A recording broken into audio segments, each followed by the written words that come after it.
Let me see. Right, we'll go to it. Yeah. Hello. Hey, Bobby. Hi.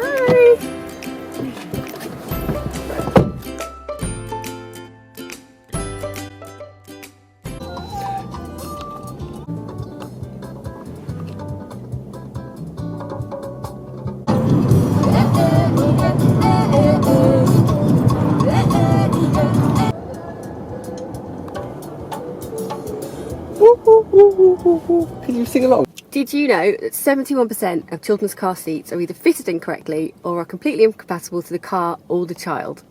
So today we are working with Maxi-Cosi and we have come to Sainsbury's in Lewisham to get our car seat checked out by Good Egg Safety.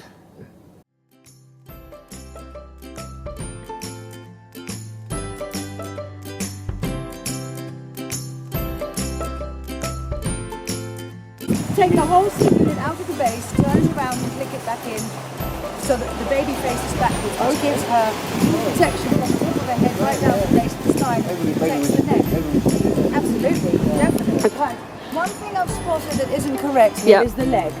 Okay. Get the leg angled down towards the back of the car. Right, you okay. need to angle the leg out the other way and push it down to the floor until it makes contact and the light goes on. Okay. That leg's very important to absorb impact in a crash. Yeah. So there's just a little bit too much slack in the harness like this. Okay. So when you tighten a car seat, you pull the straps above the buckle, which removes the slack from the hip straps. Yep. And then you pull the adjuster strap to tighten the chest and shoulders. Okay. And you shouldn't be able to get more than 2 fingers under the straps. Ah, see, really, because The tighter the better, really. Yeah. You just need to be really, really snug and secure. yeah. So there we go. So shall I take her out for you so we can turn the seat around? Oh, yes, please.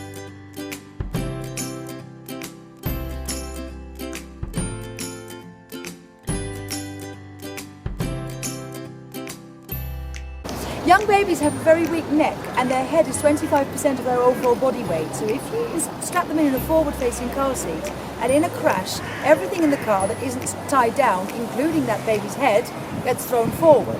And that would put a huge strain on the neck and could potentially cause very serious injuries. If you rear-face a child, the whole of their neck and spine, right down to the base of the spine to the top of the head, is protected by the back of their car seat, which will absorb all of the impact. Now, they invented extended rear-facing car seats in Sweden in the early 1960s, so it's now more than 50 years, and they've basically eliminated child passenger deaths in Sweden. So car crashes that happen here where children lose their lives, become paralysed, very serious injuries, they just don't happen over there because they're all rear-faced until the age of at least 4. Especially when a baby is born all the time, people buy a rear-facing car seat, the ones with the carry handle that you can click onto the pram, and they actually last for about 15 to 18 months. A lot of people think they only last for 9, and then they buy a forward-facing car seat, and that is where the risk hugely increases. And what is now becoming a lot more popular is rear-facing seats. Some have a limit of 18 kilos, or even a little bit more, but there are also some available that start at 25 kilos, which in some cases might be 7 years of age. And the longer you can rear-face for, the safer.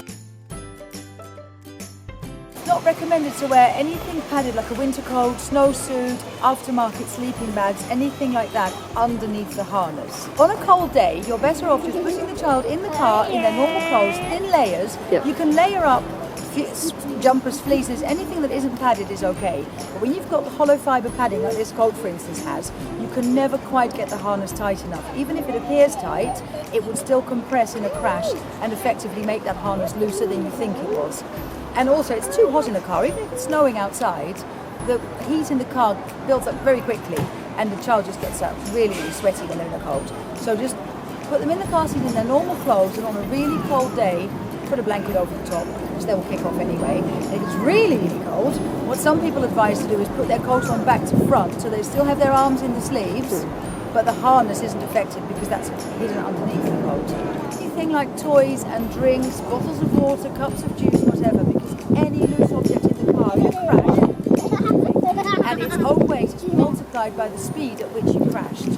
So literally a bottle of milk will turn into a brick that hits them in the face, and especially when they're rear facing, it's very, very important not to give them any plastic toys, plastic cups, anything like that, or books, or the rule of thumb is usually, unless you're happy to throw it in their face, they can't have it in the car. So soft cuddly toys are okay. straps on you. You keep your arms in. Right, and you get the two parts of the buckle, one on top of the other, and then it says, click. And then it's important that you pull the hip straps tight above the buckle and then hold this and remove all the slack and just revisit that. Oh, have you dropped your chocolate button? That's not good. There we go. There we go. Right.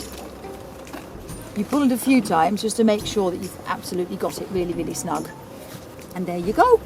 Well done. So we are just back from our car seat safety check with Maxi-Cosi and Good Egg Safety, and I have to say it was really, really, really useful. So what happened was we arrived at Sainsbury's, which was where the check was taking place. The Good Egg Safety stand was set up in front of the store, right by the front door, so it was very easy to find. I then spoke to the lady who was doing the checks, and she asked me a few questions beforehand about the girls' age, their height and their weight, which I have to admit that I didn't know. So if you're going along, make sure you know this beforehand. That's a really good tip. She then had a look at the car and the car seat, double checked if it was installed safely, and she gave us some really good tips, which you'll see earlier in the video. We then put Florence in the seat and she checked the straps were done up tightly enough. Yeah, she also gave some really good insight into eye size and why that's important, and I will link in the comments below to some good resources from Maxi-Cosi which explains this fully. So the great thing about these checks is, as well as being really useful, is they're completely free. So I'd urge you, if you're even thinking about it, just to go along and get one done, look on the Good Egg Safety website and find out where your nearest check is and just go. I'm also writing a blog post about this, which I'll link to below, so you can read more about this, and I'll link to some resources from Maxi-Cosi about rear facing and eye size, all great and useful information. But yeah, I hope this has been as useful to you as it was for us.